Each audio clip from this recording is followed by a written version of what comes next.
Hello, all you positive heads out there. It's so good to be back with all you beautiful reflections of the one source consciousness that creates and animates all things.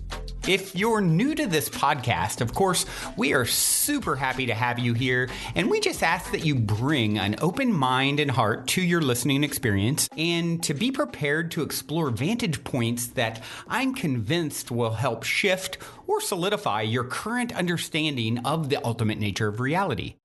While listening, you'll be exposed to inspiring, empowering, and unifying perspectives that I'm highly confident will yield stellar results in your life if you opt to try them on for size. Also, at optimistic.tv, we have officially begun releasing the first few episodes of our new late-night style, consciousness-elevating video variety talk show, Optimistic, which features live visionary art, soul share interviews, retreat guests here at the Mystic Manor, as well as live musical performances. I'm also super excited to announce that we are currently making plans to release the rest of Season 1 on my personal favorite online streaming service. So stay tuned to optimistic.tv to follow the unfolding development of this exciting Optimistic expansion, as we'll be posting more info and release dates there soon. And in the meantime, be sure to check out, of course, the first few episodes at optimistic.tv as well.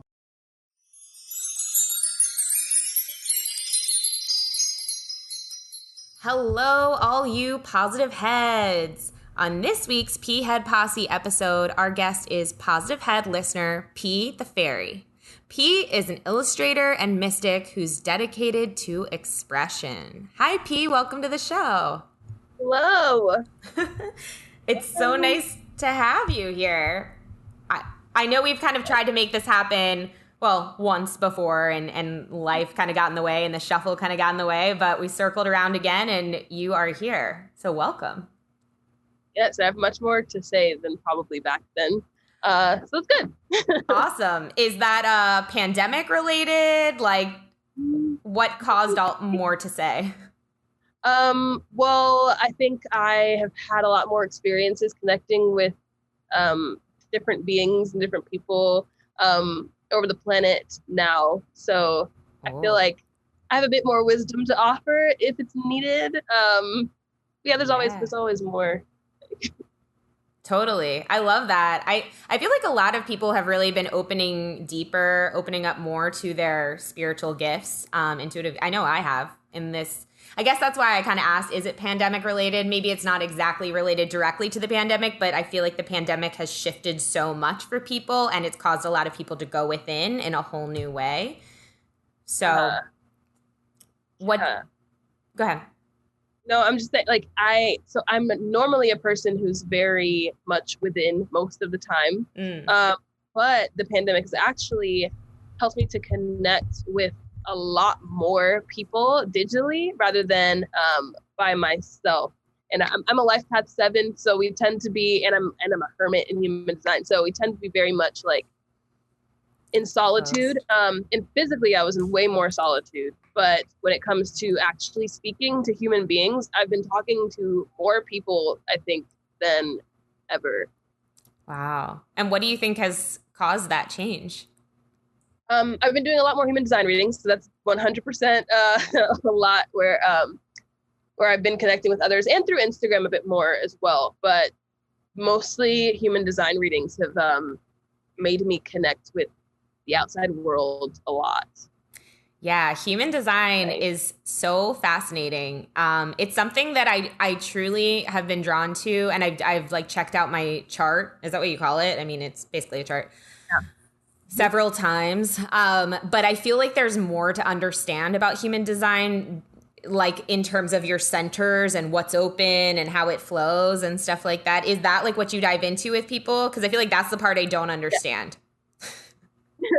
Yeah, I try to explain it the way that I see it, because I played a lot of video games as a child, and so I see the world in a very video game like way, and human design has confirmed that life is a video game for me more than I think anything has.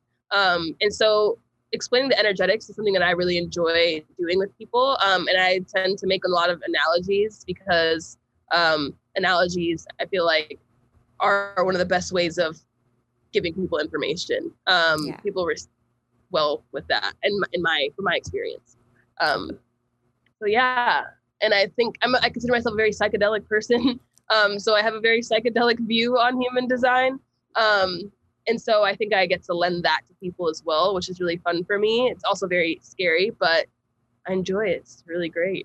Yeah, that's awesome. Well, I want to dive into that more a little bit, but before we do, would love if you would just give a little bit of your background, whatever feels relevant to your journey and how you ended up doing what you're doing now. Yeah, so linear storytelling is funny for me, but I'd say around, I'll start with like my childhood. I was raised as a Christian. My parents are West Indian. So I don't know if this is common knowledge, but West Indians are very strict when it comes to religion when they're involved in it. And so having like these very religious, especially my mom, mostly my mom, immigrant parents was an intense experience because I was mostly around people following the religion and people who came from my background of the Caribbean. So I didn't have a lot of outside experience. I was very sheltered for a really long time. And so being that deeply involved in religion was an interesting experience. But the main thing I got out of it was the idea of connecting with God. And that's why I kept doing it, is because I was like, I keep feeling this being that's connected to me, and like they're great, and so I would like to continue to have this connection. And so I felt like religion was the one way that I could connect that being. And then I got older and I was like, I feel like there's more, and the way that God is talking to me is not as limited as what I'm experiencing in this religion. And so I'm like, I think I want to leave that and like kind of go out, I don't know, into the world. And I had some experiences that made me realize like, wow, I can be like a sinner, quote unquote sinner, and God still loves me. He's like still present. So that's weird. So I explored that more. And that the big transition of that probably happened around 2016. And after 2016, my brain kind of melted after an experience that I had with a friend of mine. He gave me this book called Think and Grow Rich. And I was like, no. And I kept reading it and I was like, there's no way. But like a part of me was just like, that's exactly like how the world works. And I'm like, no. So I had a lot of wrestling about the idea of our thoughts creating reality. I kind of went back and forth with that for a while. And that's actually around the same time that I found Positive Heads, because I was trying to like find more information, because I'm like, this is crazy. Like, how have I not heard about this in my 21 something? I don't know how old was I? 20 something. In my 20 something years of life, how did I not know?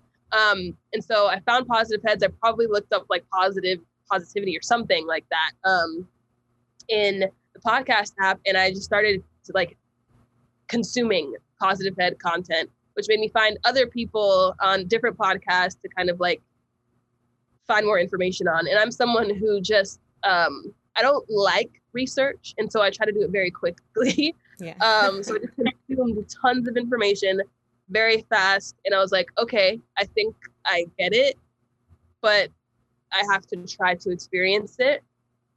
And I tried to experience it mostly in like 2017. It was cool for a while, and then I had a friend pass away and it got really weird for me, and kept kind of being like a downward spiral until the end of 2018. And then 2019 I was kind of like, okay, like I'm really gonna experiment and like really gonna try this out. And I found human design back in 2017, and I was exploring it and like just taking in information, of obsessing over it, and then I started just living out my design for a while. And I realized how well it performed in 2019. Like, that's when I really was just like, wow, when I do this, when I live by my human design, things are so much easier. And like, I started to see things about myself really truthfully. And I was like, wow, this stuff is real. Like, this is crazy. Human design is so real and so helpful. And then I just, like, life's been really sweet. Most of 2019 was a lot of, like, experimenting. 2020 has been literally the best year of my life, which I think that it can be very shocking for people because of the pandemic, pandemic. It's weird for me to be having the time that I'm having. But I think it's all, like, just seeing how the puzzle pieces are fitting together and seeing how much a video game life is, and really experiencing it in real time. But that's the story. Hopefully that made sense. Yeah, I love it. I love that you're having the best year ever, because, you know, something that I've really been focusing on personally is, like, that at any time, even in the biggest recessions, right, there are people that thrive. I mean, even in, like, the worst times in history, right, there are people that thrive. And it's like, I feel like it's really important to understand that you always really have a choice of, like, how you're experiencing things. You know, quote unquote, bad things may be happening around you and you may be going through struggles, but does that mean you're having the worst year ever? I mean, I personally have gone through, I think this year has been an amazing year too. And I've gone through some pretty shit. I don't even know if we can curse on this. I forget if we can, because I curse on my podcast. But so I've been going through some pretty dark stuff, you know, but there's so much growth that's happened. There's so many gifts. And I think that, you know, I think that we're so quick to be, I also think that humans say that every year. They're like, oh, this is the worst year ever. Bring on the next year. And it's like, at some point you got to start taking responsibility for your year, you know? Yeah.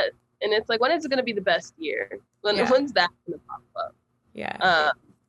And I feel like from, like, starting in 2016, I kept saying that the years were bad.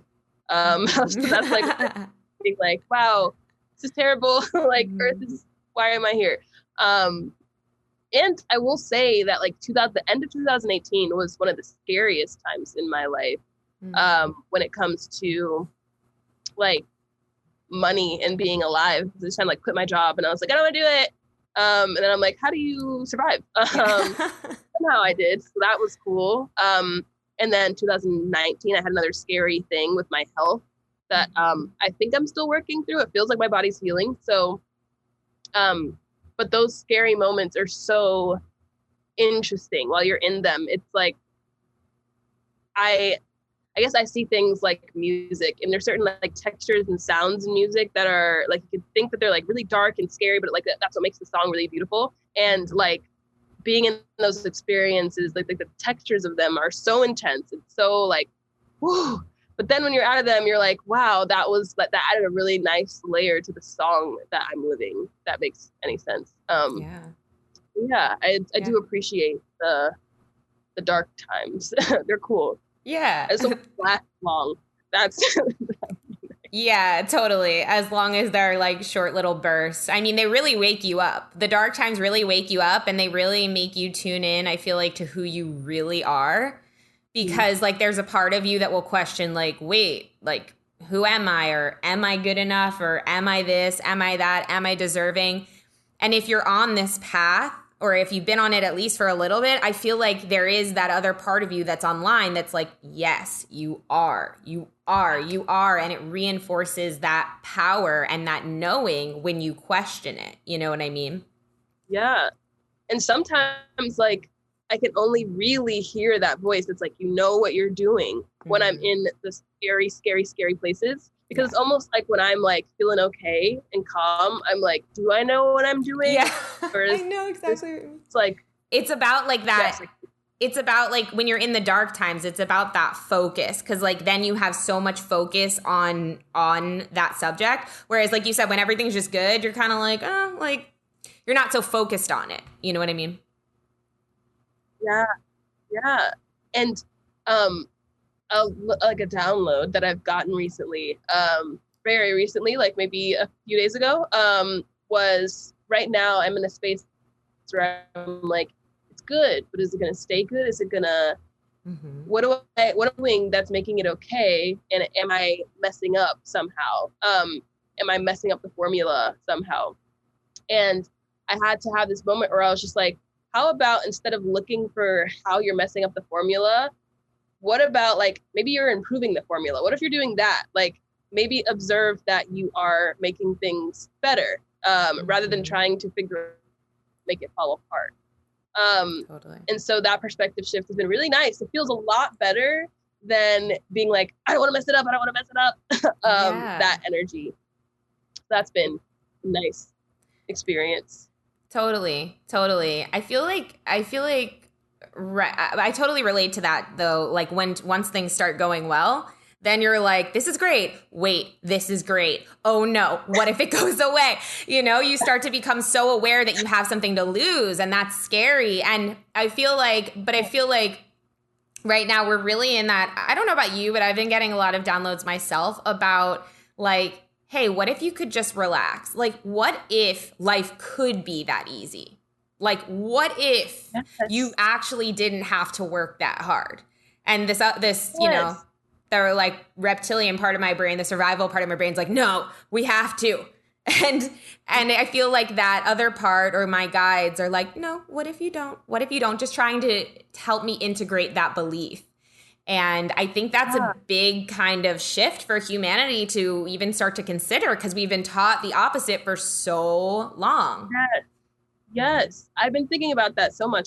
It's what I've been thinking about probably more this year than anything else, is I can feel the possibility of how easy it can be. And a part of me is just like, no.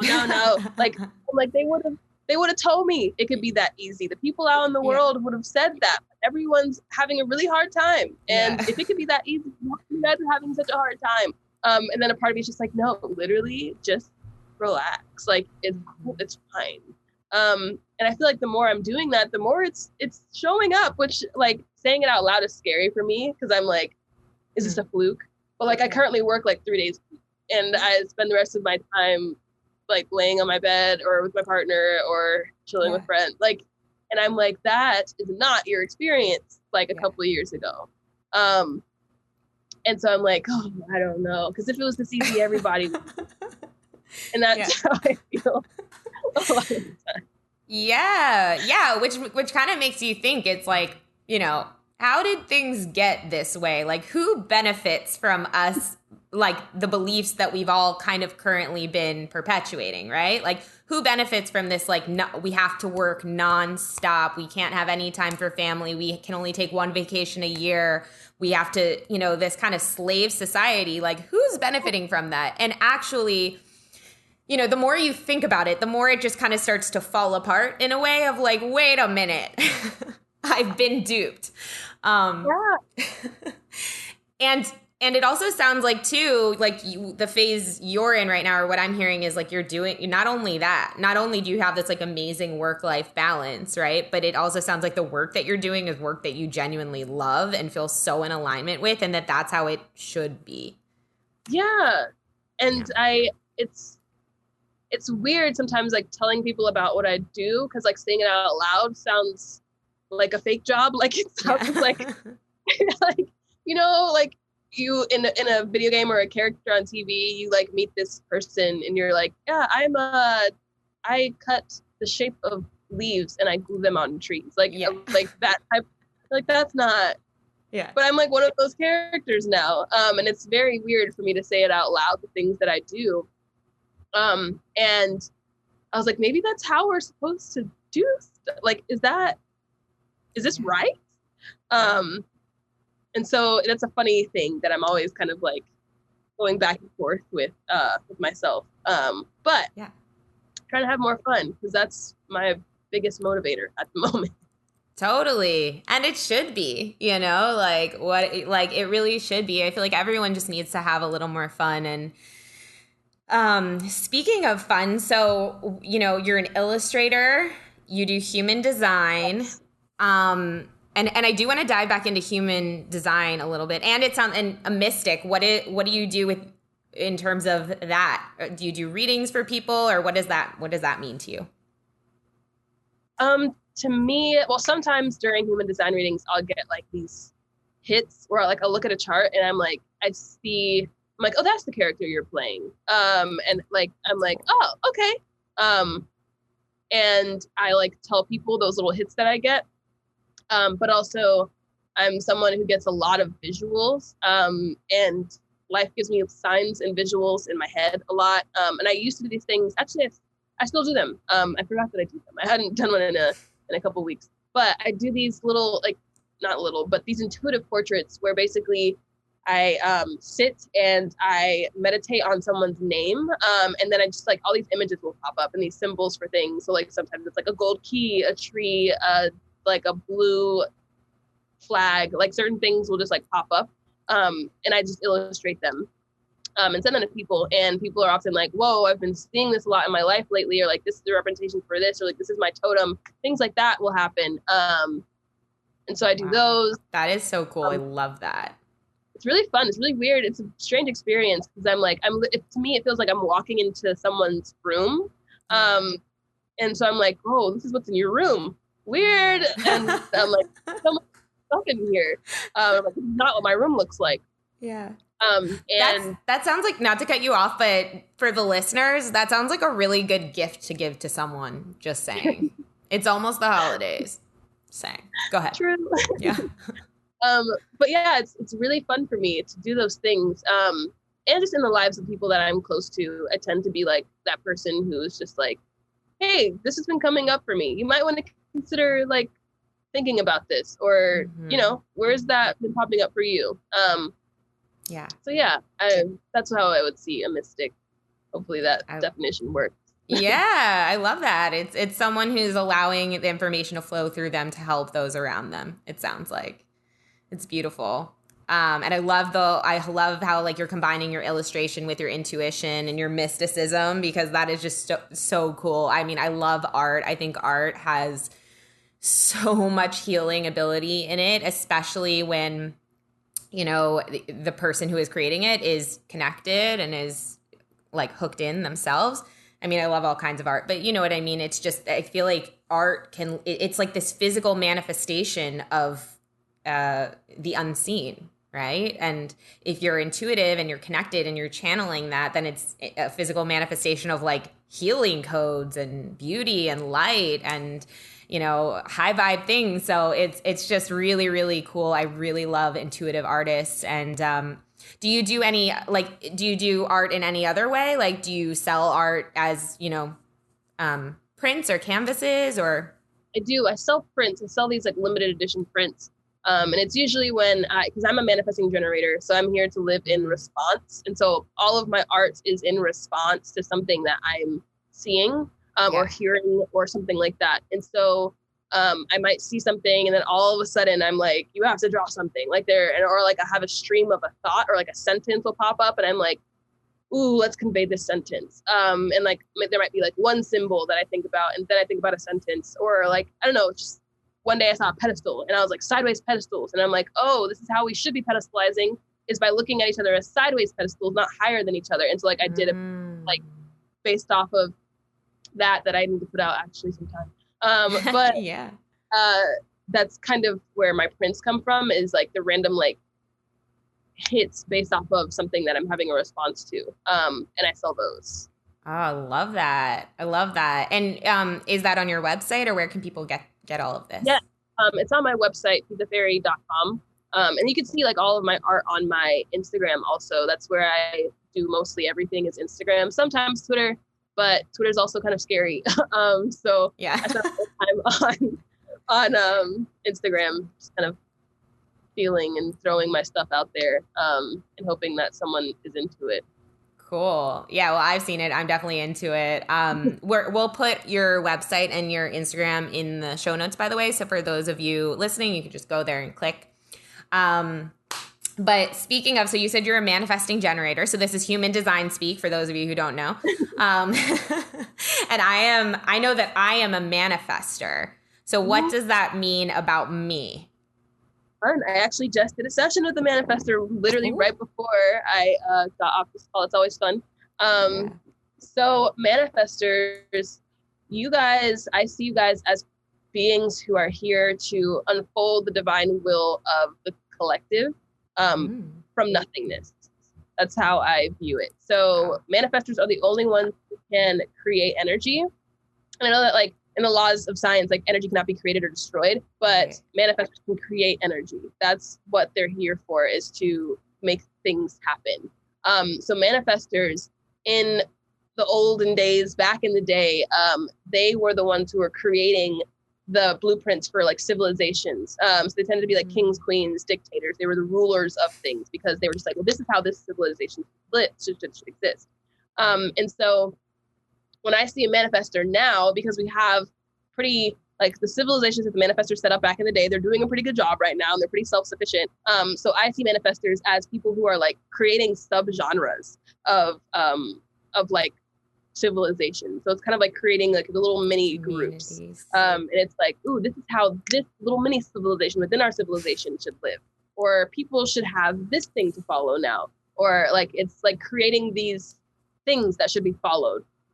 And so manifestors, their energy to me, I love manifestor energy. And it's because I'm a manifesting generator, but I'm also like a very self-sufficient person. So to me, manifestors are just kind of like clearing the way for me to do whatever it is I have to do. Because I don't really need a lot of help or like coaching. And actually, I just need the space to do it. And so I feel like manifestors like carve things out with these like, you know how when like people blew up mountains to create space for some, that's what I feel like manifestors are doing. They're like, oh, and it's like, oh, now I have all this space to do this thing. So it's really, really exciting for me to be around manifestors, just because I can feel you guys like creating new horizons and like pushing into the darkness and making this new space. That's how I see you guys. Wow, that was so cool. I love that. I mean, that definitely, when you're talking about like creating the civilizations or the little communities or groups, I mean, that's what I've done my whole life, is like create groups. And that's what I feel like that's a gift that I have. And creating energy, I've definitely like, created some big energy in my life, like out of nowhere, which has been really cool. But here's my question to you. So for you, manifestors, you like them because they carve the way, but do manifestors also like trigger the F out of people? Extremely, very much. So and it's a repeated thing. Like, I feel like every manifestor I read for, I actually just talked to one manifestor about this. I feel like you guys have this like villain wound a little bit. Yes. And it's like, you guys feel like you're problematic sometimes. And it's really, the thing with manifestors is that your energy creates energy. So it makes space. So like, if you're in the way, you're going to move. Like there's no way that your energy does it. You can't stop it. You can't stop yourself from like pushing someone's aura out of your way. And so the manifestor's secret is to inform and like let people know like, hey, I'm coming in the room. My energy tends to shift everything around it. So I'm letting you know right now that things might shift a little bit. Could be really helpful. But some people have an adverse reaction to manifestors. And I tell manifestors, I'm like, you probably don't like hearing this, but there's nothing you can do about it. There's people who are just going to have a reaction. The thing is, there's also people who find manifestor energy like really delicious, like me, for instance. And I'm like, woo! And I'm manifestors. I'm like, I got your back. I'm always right next to you because I know that when you move, I quickly move after that. And so I'm going to stay close because I think it's great. And so there are people who will like hang on to manifestors. You're like, this is so great. Yes, like blow everything up. And so, you're here for a very particular group of people as a manifestor. Who you are not here for, you'll know. And it's very often.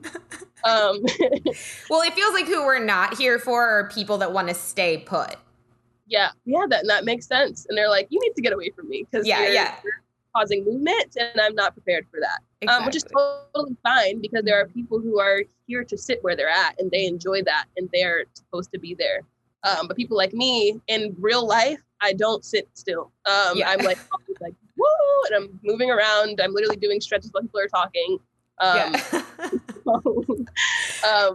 need that manifestor energy. And when manifestors aren't doing their urges or when they're not moving, it feels very like stuffy for me. It's actually, it's like, ooh, I feel claustrophobic and I need you to do something soon. Yeah. I love the way, this is so interesting. It's like really, like you said, it's fascinating to hear the way that you know, like people in not only what you are, right? Like what is your design, but then also like how your design interacts with another's design. I mean, I feel like a lot of the time we talk about that in terms of like, oh, you're like a Sagittarius, well, I'm a this, and that goes together or doesn't, right? But even more accurately, I mean, human design is, what is it? Describing the way you operate? Is that how you operate in this realm energetically, and how your energy and your aura operates when you're interacting with things in this universe and people in the universe. So what does it mean with like the centers? I know I have like an open sacral center. So what does that mean? So the way that I view centers is, imagine that you are this being of light, and in this light you have these 9 holes, these 9 kind of open spaces. So whenever you have a colored in center, there's energy moving around there. It's going from at least one center to another, and the energy is traveling back and forth between those places. It could be like just one center connected to the other. It could be you have a center connected to another center connected to another center, but the energy is moving back and forth in between those places constantly. It's a source of power for you because you always have energy in those places unless you're sleeping. The places that you're open are places that are open. So like when you're alone, you don't have energy in those places. So you're not really experiencing that. And so when you connect with another person who has energy in that place, you're experiencing their energy, because energy moves a lot like water. If there's an open place, it's going to jump into it. And so when you, for instance, connect with a sacral being like me, you might have a bit more energy because sacral beings are like, whoa, we're like these energy beings. We're kind of designed to get people like a little pumped up and give people the energy to do things. And so a cool thing about the open places is that the places that you're open, to me, I see they're like kind of like museums for people who have them. And so when you're sitting with someone who has a defined center in their body, like they have energy filled in there, and you have an open place and you're feeling their energy, if you are aware of what you feel like without their energy and aware of what it feels like with their energy, you can become the observer of their energy. And you're like, so when I'm alone, I'm not feeling this. But when I'm with you, I'm feeling this. So this is what you feel like in this place of your life. And it's really fun because you get to take in information, and when you get home, you're not feeling it anymore. So like you really have this understanding of the way that energy functions, because you know what it's like to not have it. And so that's how I view open and closed centers. Cool. This is fascinating. I mean, thank you for explaining all of this, because I've just wondered, I've been so attracted to human design for so long, but in the research I've done, like I've picked up some stuff, but not anything the way that you're describing it. Your comfort with it and your knowledge of it is so refreshing. And how can people? Well, first of all, if someone does want to book a session with you to do human design, what can they understand from that session? Like, what are they going to gain from that session if they haven't already figured that out from what we're talking about? So first of all, everyone needs to have their birth time, preferably within 15 minutes. So I just like to give that. Yeah. Well, but yeah, some people don't. Do you know that some places in Florida on the birth certificate, they do not put the time that you were born? It is messed up. Interesting. I don't know why. Go ahead. I feel like those are souls who they need to have like an astrologer rectify their chart. It's like the soul wanted to have like someone kind of figure it out. But anyway, so what I feel is gained from the sessions is just understanding the energetics of who you are and the character you're playing this video game. So to me, I feel like before you open a game, you're reading and you're looking at like, oh, this button does this and this button does that. Or if you are playing like a fantasy game, you're going to be like, oh, paladins are able to do these attacks and mages are able to do these attacks.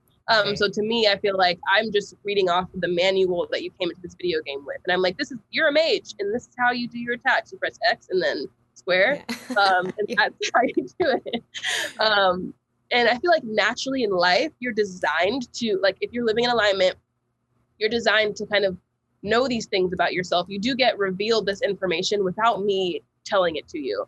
To me, I'm popping up because you probably asked to have a bit more clarity, and I like may be popping into the life of a person who wants to hear the directions right in front of them rather than like unfold or discover it themselves. And a lot of times it's very affirming. That's like the biggest thing that I've been getting when it comes to feedback from people. They're like, oh, I really am like this and it's okay. And I'm like, yeah, you chose this. Like you literally, before you came, you selected these traits. So you're supposed to be like that. It's not a problem. And And so that tends to be the biggest feedback that I get back from people. Wow. That sounds so reassuring and reaffirming, and that's beautiful. So for those of you who are listening, who feel called, I know a ton of you feel called to human design because I see the things people talk about in this group. And, if you feel called, definitely check out Pea's website. They can book there, right? Yes. Yeah. Perfect. Yeah. And once again, we'll put that info in the show notes. P, thank you so much for being here and just sharing your energy. You're right. I feel totally lit up by you. I'm actually shaking, literally violently shaking. And that only used to happen to me back in the beginning of my awakening when I would meet someone who was really important to me, or I was going to work with, or I was going to do something with, I don't know, or who really lit me up. I would shake violently. It took me a while to figure out what that was. I don't even know what it is. I just know that it happens. And anyway, I'm sitting here shaking. I'm like, oh my God, I haven't felt this in so long. So thank you for lighting me up and just being you. And it's been so nice to connect with you. Is there anything else that you feel called to share before we fully wrap up here? I think it was perfect. And I feel good too. Yeah, it's funny when I connect with people, I'm wearing a crop top. I wear a lot of crop tops because my stomach gets really hot and I get whoa, and I can feel it with my body. And so that makes sense because I can feel it pumping out. And that's the cool thing about generators, that the more we pump it out, the more hype we get.